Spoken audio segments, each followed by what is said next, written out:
आज ये सर हम विशिष्ट ऊष्माधारिता पे आते हैं। आज थोड़ा सा गौर फरमाइए, ना तो मामला गड़बड़ हो जाएगा। सबसे उल्टा टॉपिक है पूरे हिट का, ये महा उल्टा टॉपिक। अब विशिष्ट ऊष्माधारिता है क्या?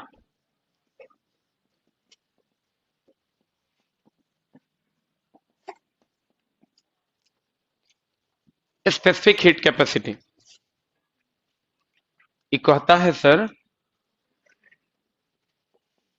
अवस्था परिवर्तन किए बिना, अवस्था परिवर्तन किए बिना तापमान बढ़ाने के लिए दी गई ऊष्मा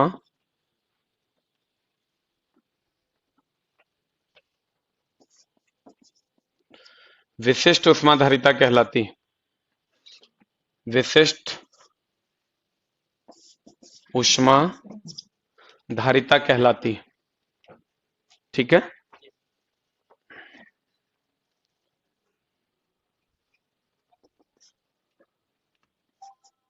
अगर m द्रव्यमान का कोई पिंड है जिसका तापमान थीटा से बढ़ाना है, तो Q बराबर फॉर्मूला होता है mf थीटा।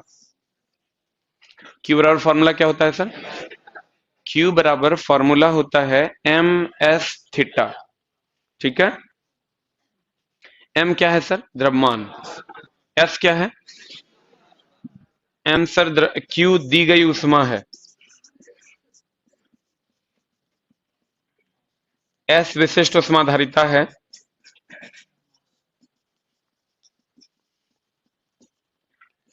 थीटा तापमान में अंतर है।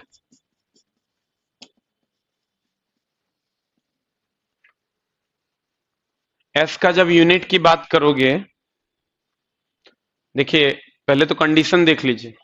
अवस्था परिवर्तन नहीं करेगा, ये ठोस को द्रव में या द्रव को गैस में नहीं बदलेगा। अवस्था परिवर्तन किए बिना तापमान बढ़ाने के लिए दी गई ऊष्मा, तापमान क्या करने के लिए? बढ़ाने के लिए दी गई ऊष्मा विशिष्ट ऊष्माधारिता कहलाती है। अवस्था परिवर्तन नहीं होगा। और सर अगर अवस्था, इसका सर होता क्या है, जल की विशिष्ट ऊष्माधारिता 4200 जूल पर केजी पर केल्विन। इसका ऐसा ही मात्रक होता है, जूल पर केजी पर केल्विन। आप कहिएगा कैसे? तो देखिए S बराबर हम लिख सकते हैं Q बटा m थीटा। Q का होता है जूल, m का केजी, थीटा के केल्विन। तो जूल पर केजी पर केल्विन हो गया, नहीं हुआ? अब सर इसी को जब लिखेंगे कैलोरी में, ये होता है 1 कैलोरी पर ग्राम पर डिग्री सी। जल की विशिष्ट ऊष्माधारिता 4200 जूल पर केजी पर केल्विन या 1 कैलोरी पर ग्राम पर डिग्री सी होगा। फिर से डिफिनेशन पढ़ो। अवस्था परिवर्तन किए बिना, यानी ठोस को द्रव में, द्रव को गैस में, ये नहीं बदलेगा। तापमान बढ़ाने के लिए दी गई ऊष्मा विशिष्ट ऊष्माधारिता कहलाएगी। Q बराबर होता है ms थीटा, S बराबर Q बटा m थीटा, जूल बटे केजी केल्विन। ठीक है। अब जल की विशिष्ट ऊष्माधारिता कितनी होती है? अवस्था परिवर्तन ये करेगा कि नहीं करेगा? अवस्था परिवर्तन नहीं करेगा। जल की विशिष्ट ऊष्माधारिता होती है इतनी। बर्फ की विशिष्ट ऊष्माधारिता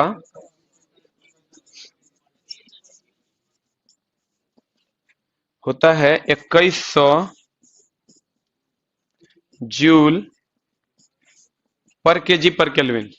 इसी को हम लोग लिखते हैं 0.5 कैलोरी पर ग्राम पर डिग्री से। ठीक है। 0.5 कैलोरी पर ग्राम पर डिग्री से। अब आपको क्वेश्चन कैसे पूछेगा? क्वेश्चन कहेगा कि बताइए पानी है 5 ग्राम 20 डिग्री सी पर।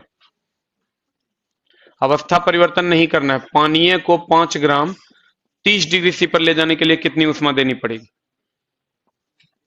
दे दीजिए Q बराबर m s theta. M s theta कितना हो जाएगा? एम 5।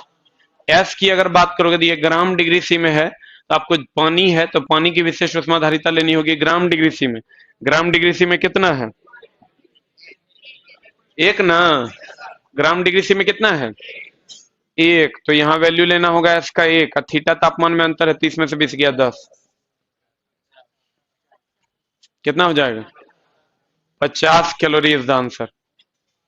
ठीक है। अगर दे देगा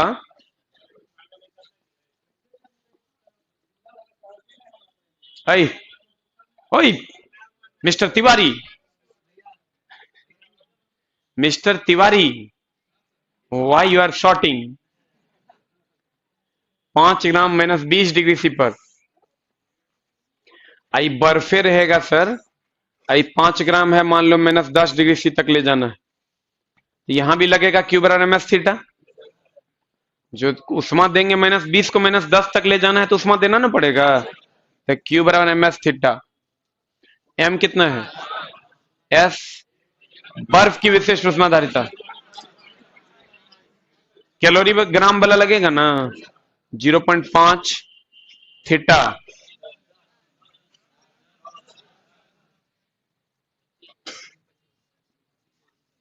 कैलोरी आंसर। इस टाइप के सवाल तुमको पूछे जाएंगे इस टॉपिक से, विशिष्ट उष्माधारिता के टॉपिक से। कहता है, गौर फरमाइएगा, हमने आपको कहा विशिष्ट उष्माधारिता क्या है।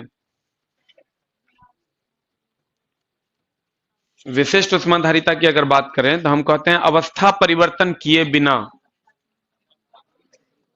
अवस्था परिवर्तन किए बिना तापमान को बढ़ाने के लिए जो दी गई उष्मा है, क्योंकि तापमान बढ़ाइएगा तो उष्मा देना होगा, पानी बढ़ाई लेवल बढ़ाइएगा तो पानी देना होगा।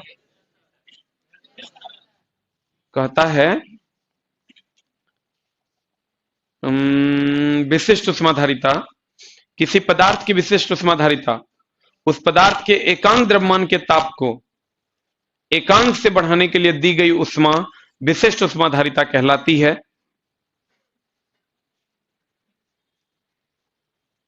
लिखिएगा विशिष्ट उष्माधारिता जो रेड वाला है उसके आगे में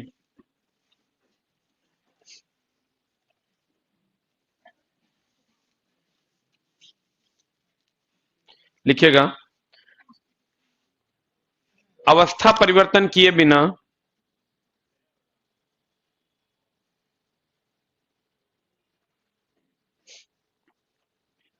अवस्था परिवर्तन किए बिना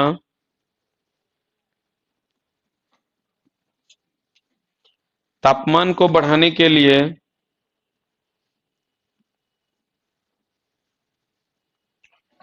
दी गई उष्मा विशिष्ट उष्माधारिता कहलाती है।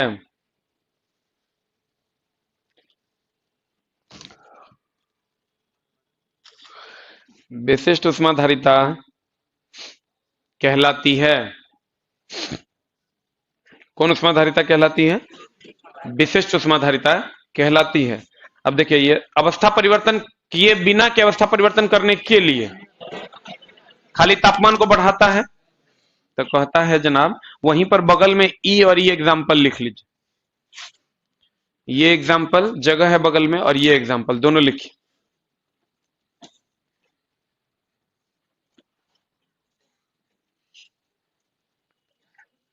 अंजन पट जाए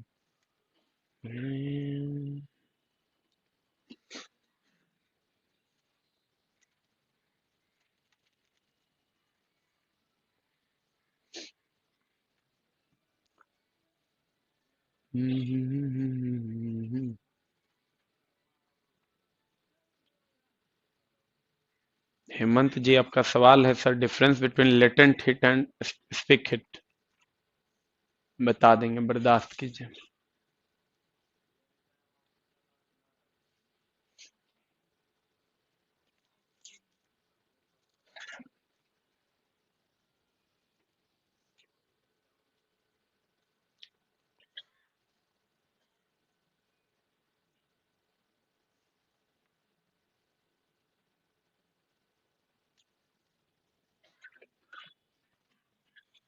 हो गया?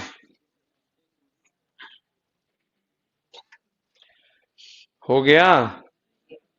अब देखिए यूनिट लिखा हुआ है, एसआई मात्रक क्या हो जाएगा? जूल पर केजी पर केल्विन हो जाएगा। अब देखिए सबसे अधिक विशिष्ट ऊष्माधारिता होती है हाइड्रोजन गैस की। सबसे अधिक विशिष्ट ऊष्माधारिता किसकी होती है? जल्दी लिखो।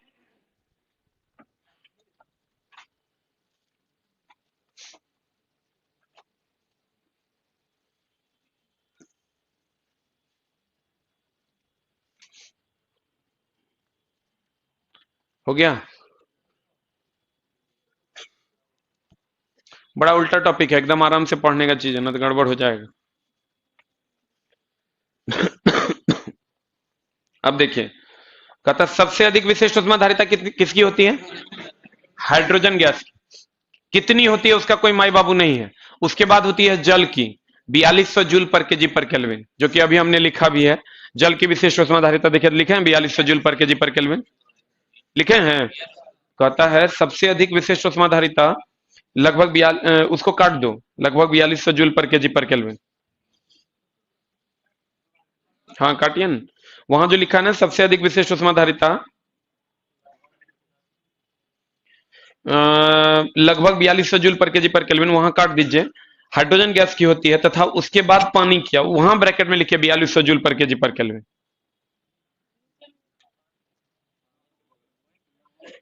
है, समझ में नहीं करता है। सबसे अधिक विशिष्ट ऊष्माधारिता हाइड्रोजन गैस की होती है, ये लाइन होगा, तथा उसके बाद पानी की होती है, उसके ब्रैकेट में लिखो 4200 जूल पर केजी पर केल्विन। हाँ ठीक है, लिखो ना, हमरा मत सिखाओ की लिखल है, हमरो दिख रहा है। पानी का उपयोग वाहनों के किसमें किया जाता है? रेडिएटर में। पानी का उपयोग वाहनों के किसमें किया जाता है? रेडिएटर में किया जाता है।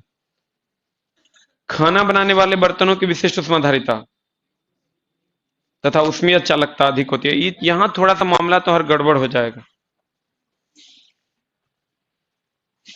गड़बड़ क्या होगा? तो विशिष्ट ऊष्माधारिता होती है सर पानी की, हाइड्रोजन गैस के बाद सबसे ज्यादा पानी की। तो उसका गुण क्या होता है? जिसकी विशिष्ट ऊष्माधारिता अधिक होगी वो अधिक ऊष्मा ग्रहण करेगा और कम ताप बढ़ाएगा। जिसकी विशिष्ट ऊष्माधारिता कम होगी वो कम में ताप ग्रहण करेगा, अधिक ऊष्मा बढ़ा ले। कम में ऊष्मा ग्रहण करेगा, अधिक ताप बढ़ा ले। देखो जैसे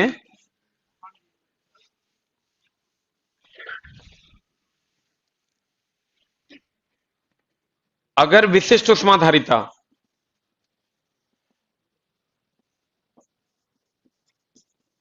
अधिक है,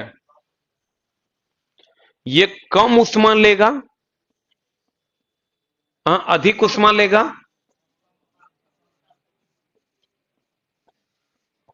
अधिक ऊष्मा लेगा और कम ताप बढ़ाएगा।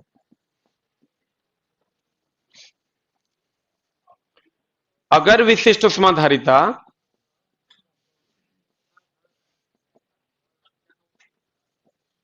कम है, ये कम ऊष्मा लेगा,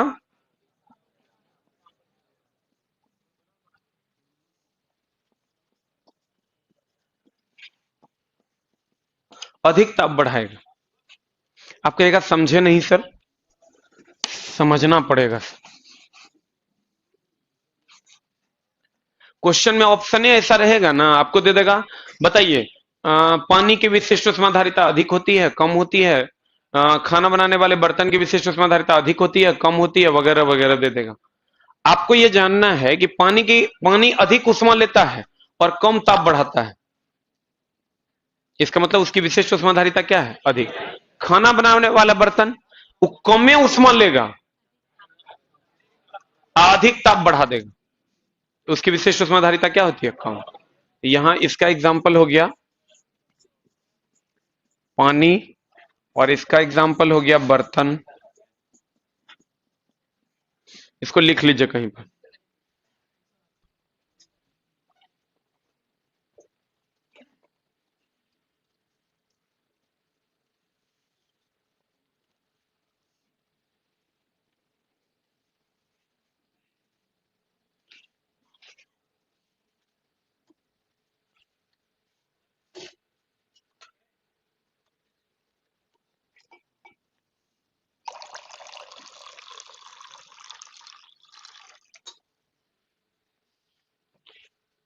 क्या बदले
अनुज कुमार जी का सवाल है, एसएन और एजी में किसका मेल्टिंग पॉइंट कम है?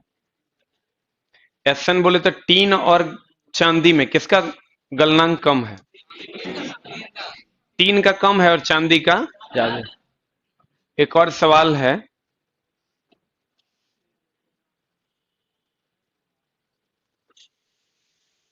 The next one is, radiator पानी द्वारा किस विधि से ठंडा होता है? रेडिएटर का पानी किस विधि द्वारा ठंडा होता है? संवहन द्वारा ठंडा होता है। अब देखिए, मामला ये है कि अब आपको क्वेश्चन पूछेगा, बताओ पानी की विशिष्ट ऊष्माधारिता अधिक की कम? अब खाना बनाने वाले बर्तन की कम। अब देखिए, कहता है यस, सबसे अधिक विशिष्ट ऊष्माधारिता इसका हो गया। पानी का उपयोग वाहनों के रेडिएटर में किया जाता है। खाना बनाने वाले बर्तन की विशिष्ट ऊष्माधारिता निम्न होगी कि उच्च होगी? और उसमें चालकता,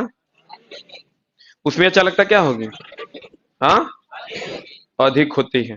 अब कहता है सर 50 केजी पानी 840 मीटर की ऊंचाई से गिरकर जब पत्थर से टकराता है तो इसकी सारी गतिज ऊर्जा ऊष्मा में बदलकर पानी को प्राप्त हो जाती है। पानी का तापमान में कितने की वृद्धि होगी? देखिए, एक क्वेश्चन इसका और पूछता है कि अगर झरने से पानी गिर रहा है तो बताइए कि उसका तापमान बढ़ेगा कि घटेगा? ये क्वेश्चन आपको सेट में मिलता हो तो उसका तापमान बढ़ेगा। अब यहां मामला है कि 50 केजी पानी है, तो आप हमेशा इसमें ध्यान रखना है आपको कि इस टाइप का क्वेश्चन, जब पानी सर कहीं से गिरता है तो पानी के पास जो हाइट के कारण ऊर्जा होगी वो mgh होगी, और mgh ही बदल जाएगा ms थीटा में। विशिष्ट ऊष्माधारिता पोटेंशियल एनर्जी के बराबर होता है। सब कुछ दिया हुआ रहेगा, एक कोई अननोन होगा उसको निकाल देना है। यह विशिष्ट ऊष्माधारिता ms थीटा या दी गई ऊष्मा कह सकते हैं, यह है mgh potential energy. mm cut गया, निकालना क्या है देखिए तो, थीटा निकालना है। थीटा बराबर क्या हो जाएगा? gh bye s। g कितना दिया हुआ है, h कितना है, कितनी ऊंचाई से गिरा रहा है 840, s कितना है 4200 ना, क्योंकि सर ये 840 मीटर में है तो ये भी केजी में देंगे। काट खोट के आंसर ले आओ। The answer is 2 degree C. 2 degree C आ रहा है क्या? 10101010 गया, 42 दूनी 84, theta is equal to 2 degree C, sorry 2 kelvin, not degree C, 2 kelvin. हाँ सर बोलिए। उसमें बढ़ेगा सर, जैसे थ्योरी ये है कि अगर पानी पहाड़ से गिरेगा तो उसकी गति तो बढ़ेगी, और गति बढ़ेगा तो घर्षण बढ़ेगा, रगड़ अणुओं के बीच रगड़ बढ़ेगा, रगड़ बढ़ेगा तो हीट बढ़ जाएगा। फुहारा जो निकलता है जी,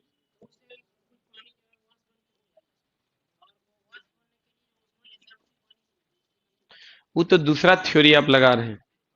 आप सर दूसरा थ्योरी लगा रहे हैं कि वो जो आप ट्यूब वाला थ्योरी लगा रहे हैं कि ट्यूब से जब हवा निकलती है तो उसके अंदर से उष्मा लेती है। यहाँ ऐसा कोई थ्योरी काम नहीं करता है। यहाँ सीधा एक लाइन का बात यह है कि अगर कोई पहाड़ से पानी गिरेगा तो उसके अणुओं के बीच गति होगी, जिसके कारण गतिज ऊर्जा बढ़ेगा, जिसके कारण ऊष्मा बढ़ेगी।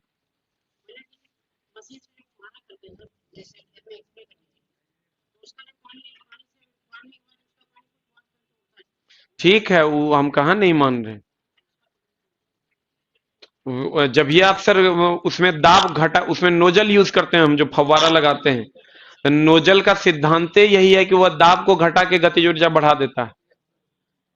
नोजल जो है प्रेशर को डिक्रीज करता है, काइनेटिक एनर्जी को बढ़ा देता है, और जैसे काइनेटिक एनर्जी बढ़ेगा हीट बढ़ जाएगा, हीट घटेगा नहीं। आप जो कॉन्सेप्ट लगा रहे हैं सर, वो कॉन्सेप्ट है आपका कि जैसे ट्यूब से निकलती है हवा तो वो ठंडी होती है। एक क्वेश्चन आपको मिलता होगा, ट्यूब से निकलने वाली हवा क्या होती है? आइडियाबेटिक चेंज है ये। आइडियाबेटिक चेंज में, नहीं गुप्त उष्मा नहीं, आइडियाबेटिक चेंज कहते हैं इसको। आइडियाबेटिक चेंज में जब कोई भी, जैसे बर्फ फैलता है, बर्फ एकाएक इतना फैल जाता है सर कि वह अपने अंदर से ही तापमान लेता है और उसी के कारण सूखा बर्फ CO2 का निर्माण हो जाता है। वही थ्योरी यहां भी लगता है, जब कहेगा ट्यूब से जब उष्मा निकलेगी, गैस निकलती है, तो वह निकलने के लिए उष्मा अपने अंदर से लेती है, जिसके कारण वह ठंडा हवा देती है। वो यहां पर लेकिन वो थ्योरी काम नहीं करेंगे। यहाँ सीधा लगाएंगे कि भैया अगर कोई पानी गिर रहा है तो गतिज ऊर्जा बढ़ेगा, क्योंकि जो जो वस्तु सर नीचे आता है उसकी गतिज ऊर्जा बढ़ती है। गतिज ऊर्जा बढ़ेगा तो घर्षण बढ़ेगा, और घर्षण बढ़ेगा तो हीट बढ़ेगा। तो वही सर जो mgh है उसका जो स्थितिज ऊर्जा है वही सर Q बराबर ms थीटा के बराबर हो जाएगा। कभी सर झरना से पानी गिरे ना, एक लाइन का थ्योरी लगाना है, mgh बराबर ms थीटा, उसी से आपका सवाल बन जाएगा। डिग्री सी को काट के केल्विन कर दो, डिग्री सी को काट के केल्विन कर दीजिए।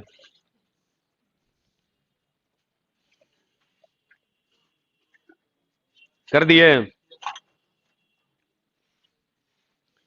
कहता विशिष्ट उष्माधारिता पदार्थ की प्रकृति पर निर्भर करता है, जबकि उष्माधारिता किस पर? द्रव्यमान पर निर्भर करता है। कुछ खास पॉइंट नहीं है। लेकिन सर जो अगला है आपका गुप्त उष्मा, गुप्त उष्मा क्या है? जैसे अभी हम विशिष्ट उष्माधारिता का डेफिनेशन देखे तो क्या लिखा है, एक बार पढ़िए तो।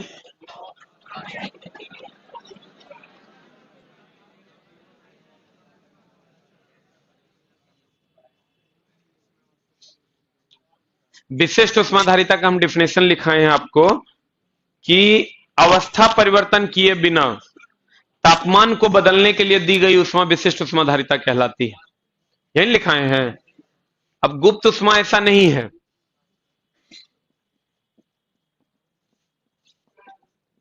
गुप्त उष्मा होगा, यहां तापमान नियत रहेगा।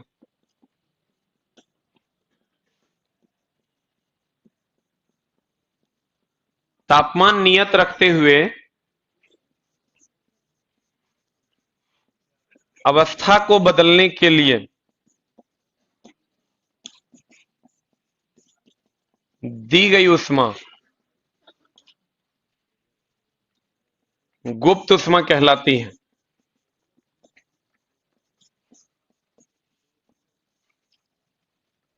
फॉर्मूला होता है सर Q बराबर ml।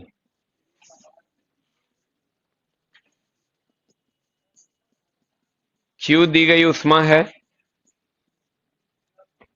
M तो द्रव्यमान है और L गुप्त उष्मा है।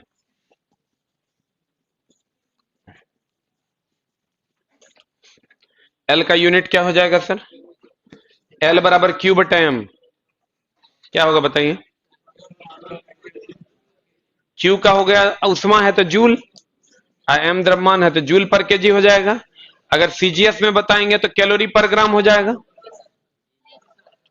जूल पर केजी अगर CGS में बताएंगे तो क्या हो जाएगा? कैलोरी पर ग्राम हो जाएगा। बोलिए ना।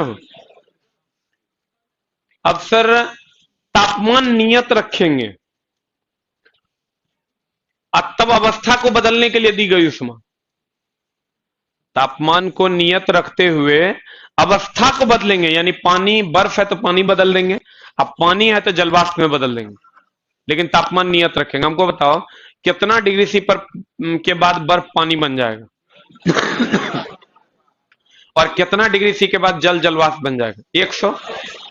कितना? तो सर जब आप आओगे तो बर्फ की विशिष्ट, बर्फ की गुप्त उष्मा कितनी? बर्फ के गलन की गुप्त उष्मा होता है 80 कैलोरी पर ग्राम। जूल पर ग्राम, जूल पर केजी में याद करने की जरूरत नहीं, पूछो नहीं करेगा। और जल के वाष्पन की जो गुप्त उष्मा होती है 540 कैलोरी पर ग्राम। अब देखिए, तापमान को नियत रखते हुए अवस्था को बदलना है, ये नहीं करना है। देखो कैसे करना है। ये बर्फ है 0 डिग्री सी पर 5 ग्राम, इसको पानी में बदल देना है 0 डिग्री सी पर, तापमान नियत रखना है 5 ग्राम। इसके लिए जो उष्मा देंगे वो होगा क्यू बराबर एम एल। एम है 5, एल हो जाएगा बर्फ के गलन की गुप्त उष्मा। कितनी है, कितनी है 80। और यही अगर रहता पानी 100 डिग्री सी पर 5 ग्राम, इसको जलवाष्प में बदलना है 100 डिग्री सी पर 5 ग्राम को, तो कहता कितनी उष्मा देंगे क्यू बराबर एम एल। एम हो गया कितना, एल बराबर हो जाएगा इस 2700 कैलोरी। इस टाइप के सवाल पूछे जाते हैं। आप कहिएगा, गौर फरमाइए। कहता है गुप्त उष्मा ताप को नियत रखकर वस्तु की उष्मा में, वस्तु की अवस्था में परिवर्तन के लिए, अवस्था में क्या के लिए, परिवर्तन के लिए दी गई उष्मा की मात्रा को क्या कहते हैं, गुप्त उष्मा कहते हैं। एम द्रव्यमान की वस्तु की अवस्था बदलने के लिए आवश्यक उष्मा की मात्रा क्यू बराबर एम एल है। क्यू बराबर क्या है, एम एल है, तो क्यू बराबर एम एल है। एल क्या है, गुप्त उष्मा है। एल क्या है, गुप्त उष्मा है। एल का ऐसा ही मात्रक हो जाएगा जूल पर केजी होगा, या कैलोरी पर ग्राम। उष्मा का ऐसा ही मात्रक जूल, सीजस मात्रक कैलोरी ना, तो जूल पर केजी या कैलोरी पर ग्राम। अब मामला क्या है सर, जैसे ध्यान दीजिएगा,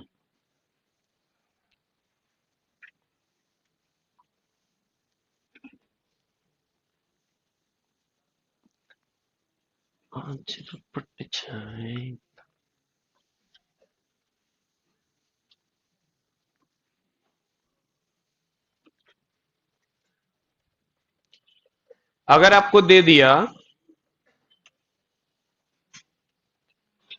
अगर मान लीजिए आपको दे दिया कि बर्फ है 5 ग्राम -20 डिग्री सी पर, देखिए इसमें सबका सार संग्रह आ जाएगा।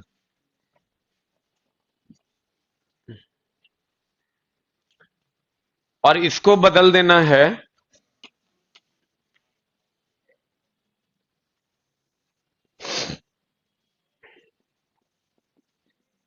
जलवाष्प में 5 ग्राम 100 डिग्री से। तो पहले आपको क्या करना होगा, -20 डिग्री, चूंकि बर्फ को पहले पानी में बदलना होगा और फिर पानी को जलवाष्प में बदलना होगा। तो बर्फ को पानी में अगर बदलना है तो पहले बर्फ को 0 डिग्री सी पर लाना होगा। बर्फ को 0 डिग्री सी पर लाना होगा, तबे ना सर क्यू बराबर एम एल देके आप उसको पानी में बदल दीजिएगा। तो यहां पर क्या लगेगा, क्यू बराबर एम एस थीटा, क्यू बराबर एम एल, क्यू बराबर। आज जब यहां इस बर्फ को अब हम पानी में बदल देंगे 0 डिग्री सी पर ना,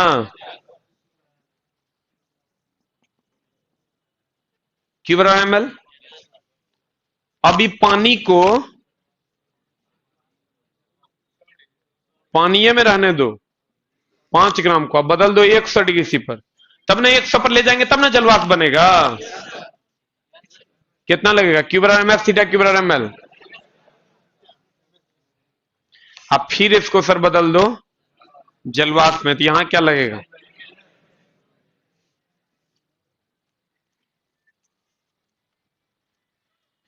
अच्छे से समझ लेना, सब इसी में है मामला।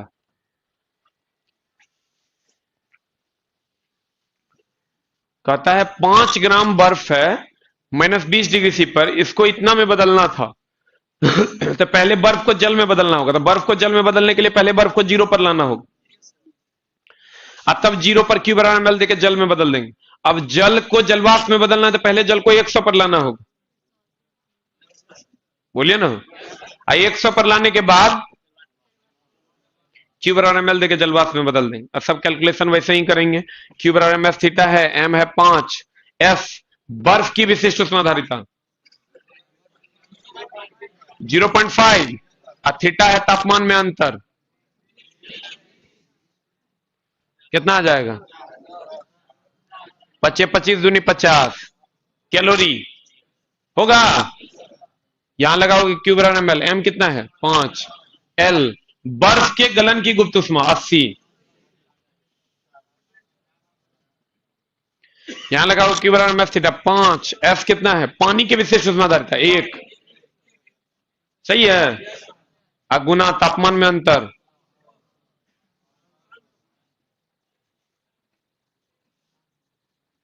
Q बराबर ml, m कितना है 5। अब पानी के वाष्पन की गुप्त उष्मा,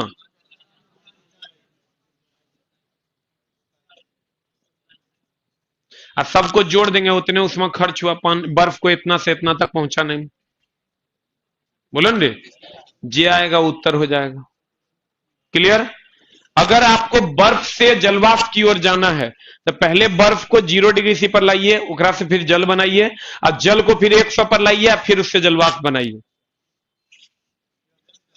अवस्था परिवर्तन के लिए जब भी देंगे Q बराबर ml देंगे, और अगर उसी अवस्था में पानी को गर्म करना है या बर्फ को गर्म करना है तो Q बराबर ms थीटा।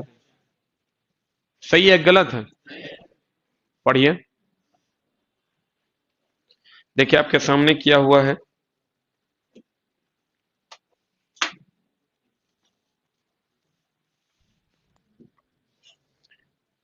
उष्माधारिता कुछ नहीं है, H बराबर ms होता है, इसका कोई एप्लीकेशन नहीं है यहाँ।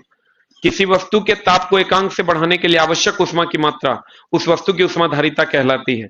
H बराबर ms होता है, वहां H उष्माधारिता, वहां लिख लो H बराबर ms। H बराबर लिखिएगा ms, H बराबर लिखिएगा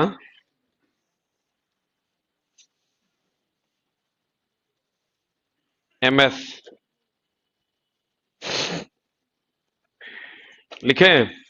S विशिष्ट उष्माधारिता है, m द्रव्यमान है, इसका यूनिट निकालोगे तो क्या हो जाएगा बताओ? H बराबर ms है, इसका यूनिट निकालोगे तो S बराबर ने H बराबर m हो गया kg, और S का क्या होगा जूल पर केजी पर केल्विन, तो केजी केजी गया तो जूल पर केल्विन हो जाएगा, बोलो ना। अब सर कहता है विशिष्ट उष्माधारिता पदार्थ की प्रकृति पर निर्भर करता है, जबकि उष्माधारिता पदार्थ के किस पर निर्भर करता है? द्रव्यमान। सेम लाइन पीछे भी था, कॉपी एंड पेस्ट है। अब सर लिस्ट दिया हुआ है, जल की विशिष्ट उष्माधारिता कितनी है? 4200 जूल पर केजी पर केल्विन, या 1 कैलोरी पर ग्राम पर डिग्री सी। अब बर्फ की विशिष्ट उष्माधारिता कितनी? 2100 जूल पर केजी पर केल्विन होगा वहां, 2100 जूल पर केजी पर केल्विन।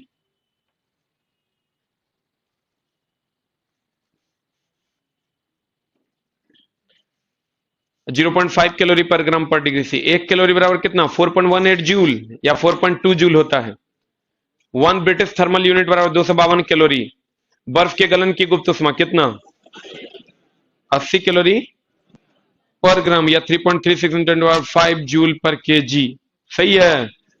उसके बाद जल के वाष्पन की गुप्त उष्मा 540 कैलोरी पर ग्राम या 536, और जूल पर केजी में कहिएगा 2.25 × 6 जूल पर केजी। अब सर जूल पर केजी में तब काम पड़ेगा जब ये द्रव्यमान दे दे केजी में और ये दे दे तापमान केल्विन में, तब जो यहां लगाएंगे सर एस का वैल्यू वो जूल पर केजी वाला लगाएंगे, बोलो ना।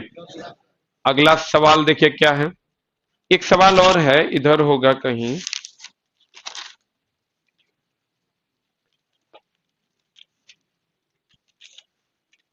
Next page पलटिए।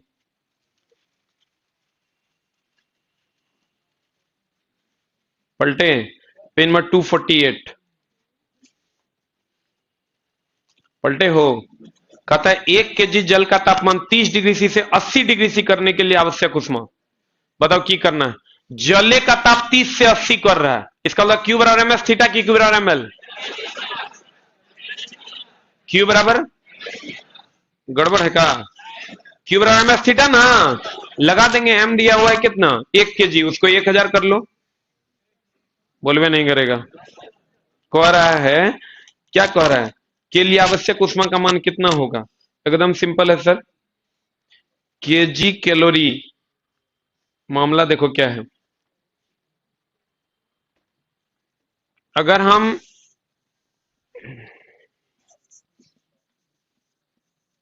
एम कितना है 1000 गुना एस, एस कितना है रे 1 ना, और थीटा ये हो जाएगा 50,000 कैलोरी। ग्राम होगा कैलोरी होगा। इसको जब सर आप कीजिएगा क्यू, क्यू बराबर हम लिख सकते हैं 50 किलो कैलोरी। वहां केजी कैलोरी की जगह करो किलो कैलोरी। अरे 1000 को ठीक करो, गलत है वहां, पूरा काट दो, सोल्यूशन नया लिख दो। तेरे सजदे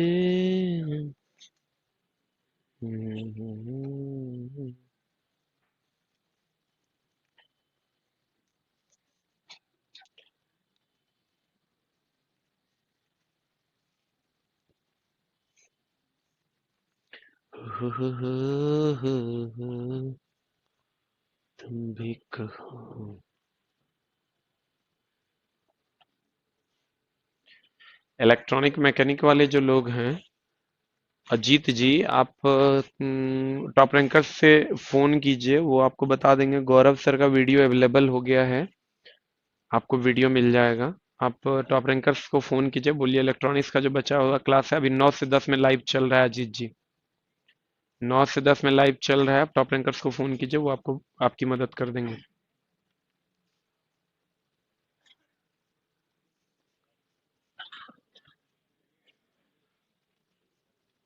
हो गया।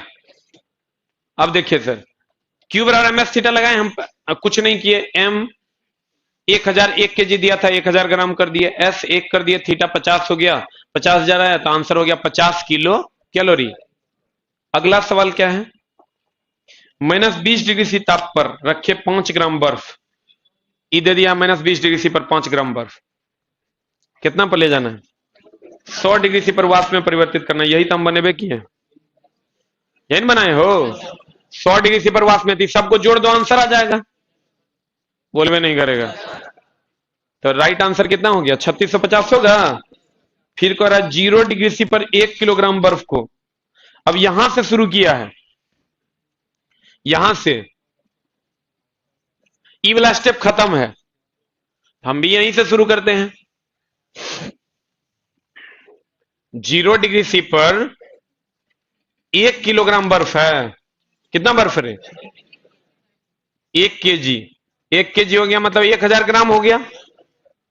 अब कह रहा है बताइए कि उसको 100 डिग्री सी पर जलवाष्प में बदलने के लिए कितनी ऊष्मा खर्च होगी।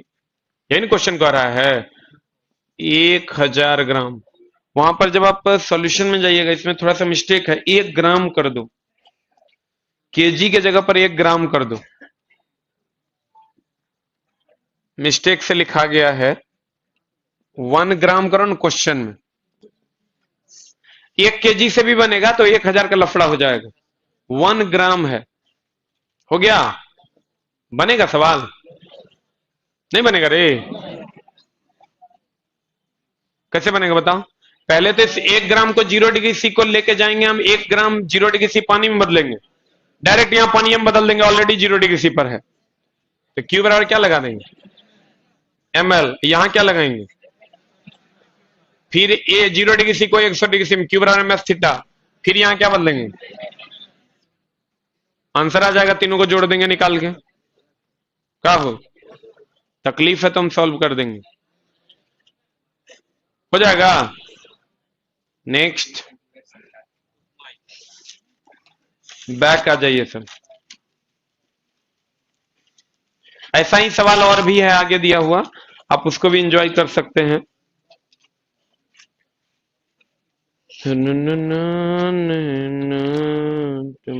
बहुत सारा सवाल दिया हुआ है सर, टोटल बन जाएगा जितना भी न्यूमेरिकल है। हीट इंजन, कौन इंजन है जनाब?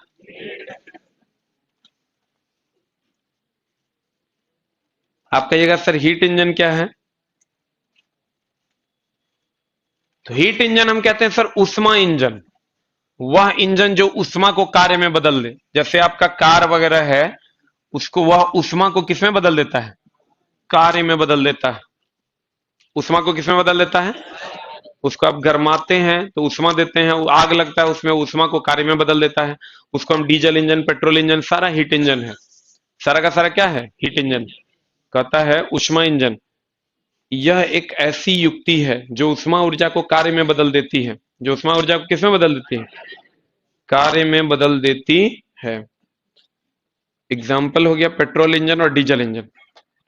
हाईलाइट कीजिए। हेलो, कौन कौन संजीव? कौन संजीव? अच्छा संजीव जी, क्लास में हम कॉल करते हैं आपको।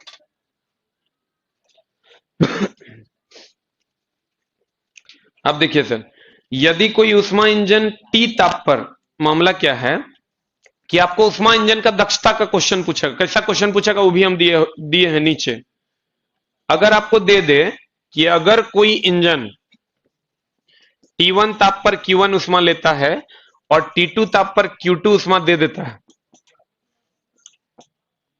तब इस उष्मा इंजन की जो दक्षता होगी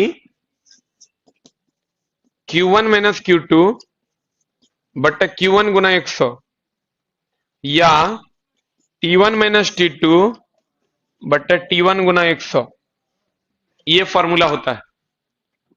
किसी भी उष्मा इंजन की दक्षता का फॉर्मूला होता है Q1 माइनस Q2 बटा Q1 गुना 100, या T1 माइनस T2 बटा T1 गुना 100। आप सर थ्योरी ये है कि अगर कोई इंजन Q1 ताप पर T1 उष्मा लेता है और Q2 ताप पर T2 उष्मा दे देता है, तब ये दक्षता का फॉर्मूला, आप क्वेश्चन देखोगे सट से बन जाएगा। पढ़िए क्वेश्चन क्या कह रहा है। क्वेश्चन, कोई उष्मा इंजन 527 डिग्री सी पर सूर्य से उष्मा लेता है और 27 डिग्री सी पर वायुमंडल को लौटा देता है। देखो कितना डिग्री सी पर ले रहा है। तो T1 दे दिया तुमको 527 डिग्री सी। हाँ, क्या हो गया? 527 की हो गया भाई? कोई बात नहीं, हम कंफ्यूजन दूर करते हैं। 527 T2 कितना पर दे रहा है? 27 डिग्री सी पर। लेकिन मामला ये है कि फॉर्मूला सर केल्विन में ही वैलिड है। तो जब भी आपको तापमान मिले ना, डायरेक्ट 527 और 27 मत लगा देना, मामला गड़बड़ हो जाएगा। ये फॉर्मूला किसमें वैलिड है? केल्विन में। हम केल्विन में बोले हैं बदलने के लिए। सी है 3 टका, 3 टका को 11 टका में बदलना है तो जोड़ देंगे, तो 527 प्लस 273 800 केल्विन हो जाएगा, और 27 प्लस 273 300 केल्विन हो जाएगा। सही है। अब सर जो करने का होगा कर देंगे। आप सब फॉर्मूला दिया हुआ है, T1 T2 का वैल्यू रखिए, दक्षता निकाल दीजिए। निकाल दीजिएगा, नहीं निकलेगा? कुछ ना करना है सर, फॉर्मूला लगा देना है बस। T1 है 800, तो T1 माइनस T2 800 माइनस 300 बटा 300 गुना 100, 20 गया 800 में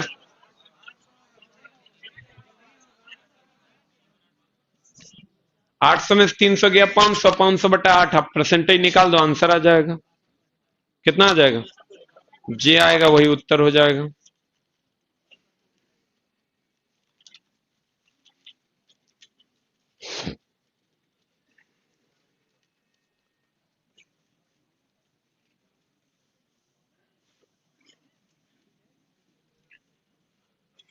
अब आते हैं एक टाइप और है सर इसके न्यूमेरिकल का।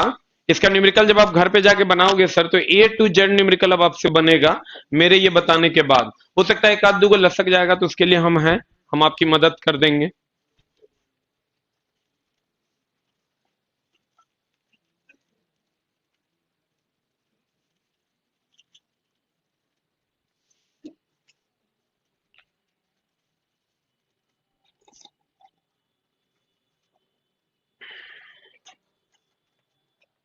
देखिए,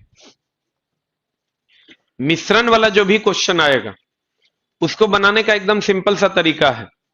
बर्फ का फॉर्मूला होता है Mi minus QI/2 plus 80 plus T। जल का फॉर्मूला होता है MW QW माइनस T। और जलवाष्प का फॉर्मूला होता है MV 640 माइनस T। देखो क्वेश्चन क्या आपको पूछेगा, इसका टाइप क्या है, कहेगा इतना डिग्री सी पर इतना ग्राम बर्फ है, उसको इतना डिग्री सी पर इतना ग्राम पानी में मिला दिया गया, बताओ मिश्रण का ताप क्या होगा। ठीक है, इस टाइप के क्वेश्चंस आपको मिलते होंगे। कह देगा इतना डिग्री सी पर इतना ग्राम पानी है, इतना डिग्री सी पर इतना ग्राम जलवाष्प में मिला दिए, बताओ दोनों को मिलाने के बाद मिश्रण का तापमान क्या होगा, दोनों को मिलाने के बाद जो मिश्रित होगा उसका तापमान क्या होगा। ऑब्वियसली कम वाला से ज्यादा होगा, ज्यादा वाला से कम होगा। तो ध्यान क्या रखना है यहां, जैसे बर्फ और जल का मिश्रण है, तो ये फॉर्मूला है आपका बर्फ का, ये फॉर्मूला है जल का, ये दोनों को बराबर कर दो। Mi क्वेश्चन अगर दे बर्फ और जल का मिश्रण का, Mi माइनस QI/2।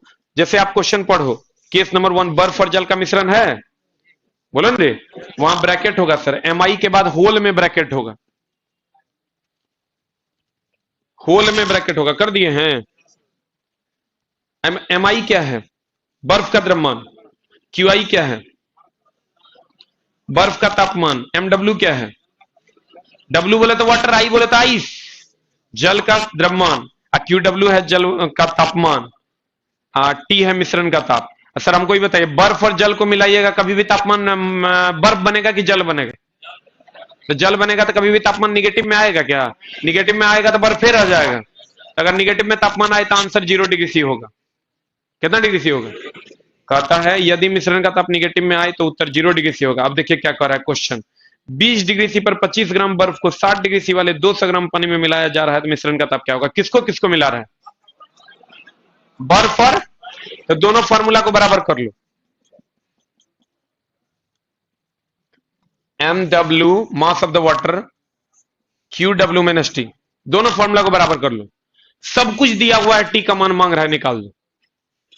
जैसे क्वेश्चन में देखो क्या कह रहा है, माइनस 20 डिग्री सी पर 25 ग्राम बर्फ है, कितना डिग्री सी पर कितना ग्राम बर्फ है?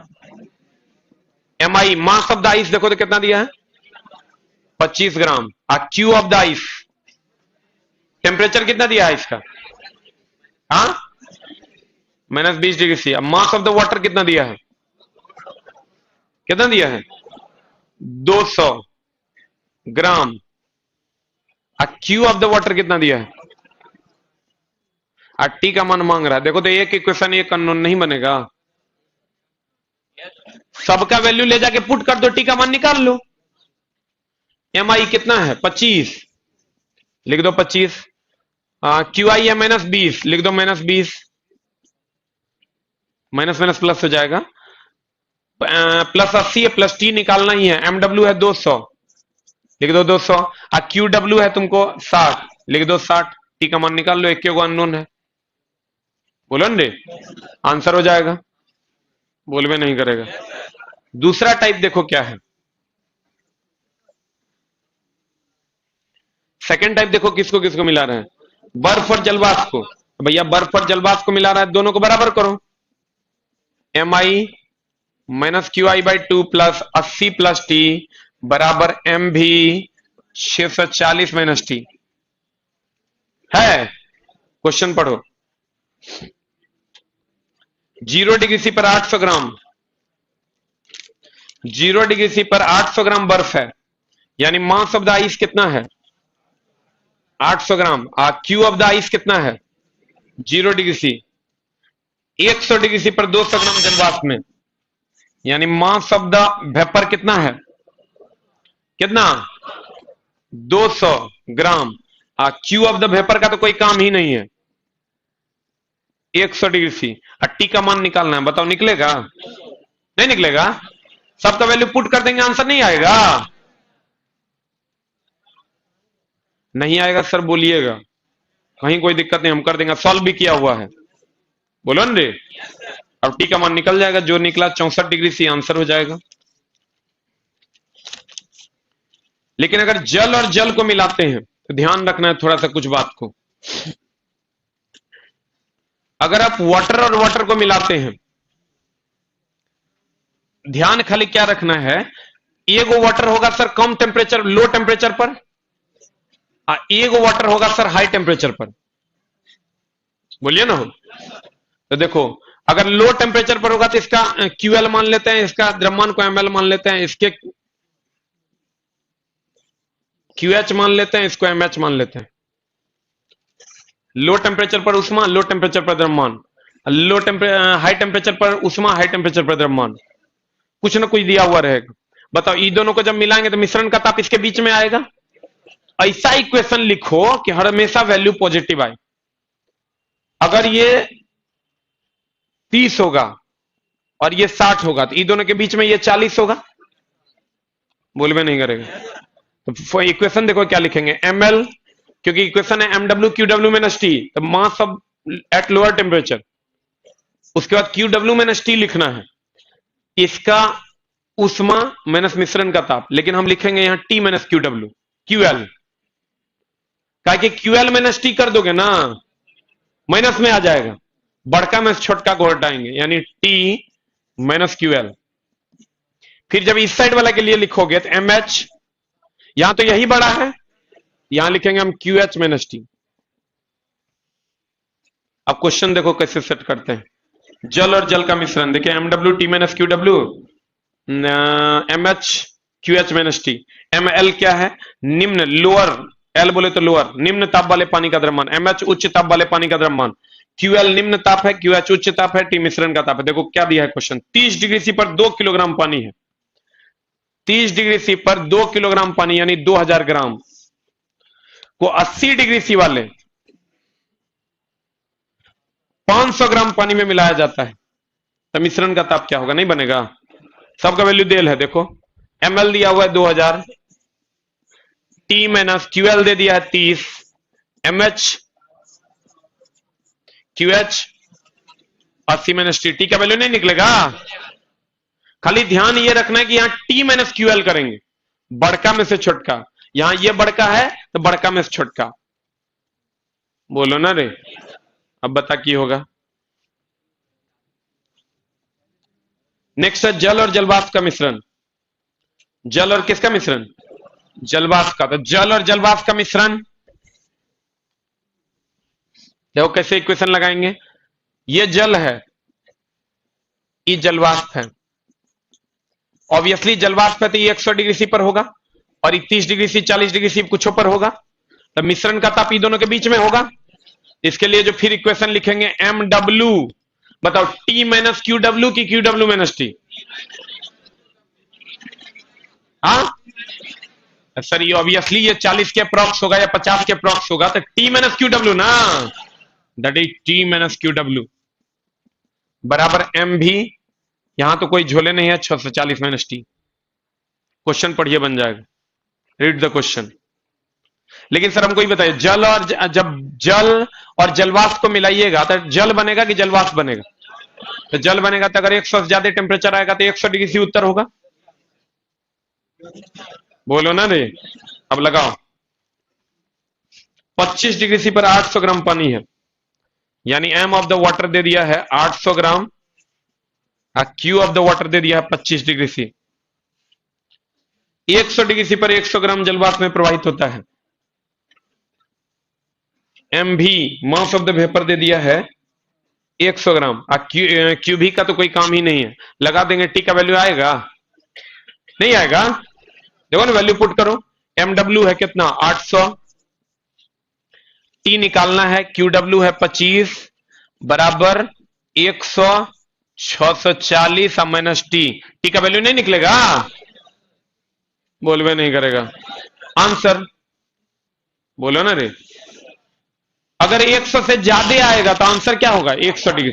अगर बर्फ और जल को मिलाएंगे 0 से कम आएगा तो उत्तर क्या होगा 0 डिग्री से। और जल और जलवाष्प को मिलाएंगे, देखो बर्फ और जल को मिलाइए, अगर उत्तर निगेटिव में आएगा तो उत्तर 0 डिग्री से होगा। जल और जलवाष्प को मिलाइए, 100 डिग्री से ज्यादा आएगा तो उत्तर 100 डिग्री से होगा। बस यही दो झोल है। और तीसरा झोल ये है कि यहां जल वाला में ध्यान रखना है, तुम कुछ मत ध्यान रखो, अगर निगेटिव आ जाए तो अपने मन से पॉजिटिव कर देना। यही फॉर्मूला लगाओ, कुछ वही सब याद रखने की जरूरत नहीं है, यही फॉर्मूला लगाइए। और निगेटिव आएगा तो जल वाला केस में पॉजिटिव मान लीजिएगा, निगेटिव को हटा दीजिएगा। बोलिए ना, आपका काम हो जाएगा। और फॉर्मूला बस तीनों को याद रखना है। जकर कह दे बर्फ और जल को मिला देना, ये दोनों को बराबर कर दो। कहे जल और जल वाष्प, ये दोनों को बराबर कर दो। कह दे बर्फ और जल वाष्प, ये दोनों को बराबर कर दो। कहे जल और बर्फ, ये दोनों को बराबर कर दो।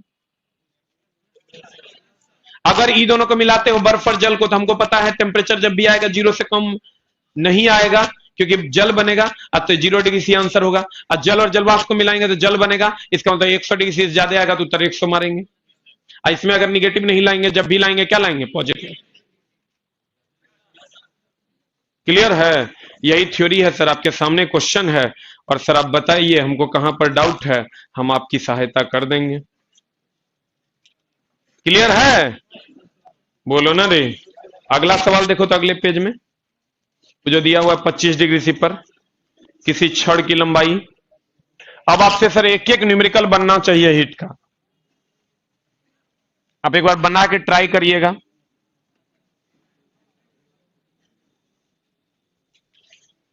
देखिए क्या कर रहे हैं। 25 डिग्री सी पर किसी छड़ की लंबाई 2.3 मीटर है। 25 डिग्री सी पर 2.3 मीटर है। कह रहा है 40 डिग्री सी पर 2.6 मीटर हो जाता तो 100 डिग्री सी पर क्या हो बनेगा हो 25 से 40 होने में 15 डिग्री सी में बढ़ाने पर 0.3 मीटर बढ़ा, तो 40 से 60 में 60 डिग्री सी है। 15 डिग्री सी में 0.3, तो 60 डिग्री सी में 3 चौका 12 1.2 मीटर। बोलो रे, तो टोटल कितना हो जाएगा? 2.6 प्लस 1.2 3.8 मीटर हो जाएगा 100 डिग्री सी पर। बोल में नहीं करेगा। ठीक है, क्वेश्चन पढ़िए तो। 25 डिग्री सी पर किसी छड़ की लंबाई 2.3 मीटर है तथा 40 डिग्री सी पर 2.6 मीटर है, तो 100 डिग्री सी पर इस छड़ की लंबाई क्या होगी? 25 डिग्री सी पर दे दिया 2.3, 40 पर कह रहा है 2.6, यानी 15 डिग्री सी में 0.3 मीटर बढ़ा। बोलो रे, तो 60 डिग्री सी जब बढ़ाएंगे तब 3 चौका 12 1.2 मीटर बढ़ेगा। हर 15 डिग्री सी में 0.3 मीटर बढ़ रहा है। इसका मतलब जब 60 बढ़ाएंगे तो 4 गुना होगा। बोलो रे, तो राइट आंसर 3.8 मीटर। सही है? कहेगा कितना बढ़ जाएगा? कहेंगे 1.2 मीटर। कहेगा कितना हो जाएगा? 3.8 मीटर। बोलबे नहीं करेगा। This is the answer. अब सर आ जाइए नेक्स्ट पे। अगला है सर किरचॉफ का नियम। किरचॉफ का नियम कहता है जो वस्तु जितना अच्छा अवशोषक होगा उतना ही अच्छा उत्सर्जक होगा। जैसे काली तथा सफेद गेंद, काली वस्तु ऊष्मा का अवशोषक है कि उत्सर्जक है? तो काली वस्तु बहुत अच्छा अवशोषक है तो बहुत अच्छा उत्सर्जक भी है। तो सर इसीलिए कहता है काली और सफेद गेंद को अगर गर्म करके बंद कमरे में रख दिया जाए तो काली वस्तु अधिक ऊष्मा उत्सर्जित करेगा और ज्यादा चमकीला नजर आएगा। यही बात ना है? कहता है इस नियम के अनुसार जो वस्तु ऊष्मा का जितना अधिक अवशोषण करेगा उतना ही अधिक उत्सर्जन करेगा। काली तथा सफेद गेंद को अगर समान तापमान पर एक साथ गर्म करके छोड़ दिया जाए अंधेरे में तो काली वस्तु बहुत अधिक अवशोषक है तो बहुत अधिक उत्सर्जित भी करेगा, ज्यादा चमकेगा, काली अधिक चमकीली दिखाई देगी। कृष्णपिंड क्या होता है? Black body. जो सारे ऊष्मा विकिरणों को अवशोषित कर लेता है उसे ब्लैक बॉडी कहते हैं। सर जो अवशोषित करेगा वो काला दिखेगा, जो उत्सर्जित करेगा उजला दिखेगा। बोलो ना। सबसे अच्छा कृष्णपिंड है काजल। 95% ऊष्मा विकिरण को अवशोषित करता है। इसीलिए देखिएगा बच्चों को काजल लगाया जाता है ताकि वह ऊष्मा विकिरण को अवशोषित करे और आंख को विटामिन डी मिले, और विटामिन डी मिलने से आंख के सेल्स का फॉर्मेशन होता है और आंख जो है लंबे समय तक खराब नहीं होता। अब देखना शहर वगैरह का जो बच्चा होता है उसका आंख बहुत जल्दी खराब होता है। देखो ये गांव का बच्चा है, मुश्किल से 1 से 2% बच्चे के आंख में चश्मा लगा है, नहीं लगा है। वही अभी शहर का बच्चा देखो एकदम बउआ वाला उम्र है, मोटा मोटा चश्मा लगल रहता है, नहीं लगल रहता है। तो यही डिफरेंस है, क्योंकि हम लोगों की मम्मी काजल लगाती थी खूब। हमको तो याद है हम छठा सतमा में थे तैयो मम्मी काजल लगा देती थी एकदम। हमको तो 3x3 के आंख है हमारे। कहता है कृष्णपिंड वह वस्तु जो लगभग सारे ऊष्मा विकिरण को अवशोषित कर लेता है कृष्णपिंड कहलाता है। सबसे अच्छा कृष्णपिंड कौन है? काजल, क्योंकि यह लगभग 90% ऊष्मा विकिरण को क्या कर लेता है? अवशोषित कर लेता। अब अगला है सर आपका ग्लोबल वार्मिंग। इन न्यूमेरिकल सर बना के आइएगा, अब बाद बाकी कार्रवाई होगी, कल अगला चैप्टर हम लोग शुरू करेंगे। न्यूमेरिकल बनाओ ना।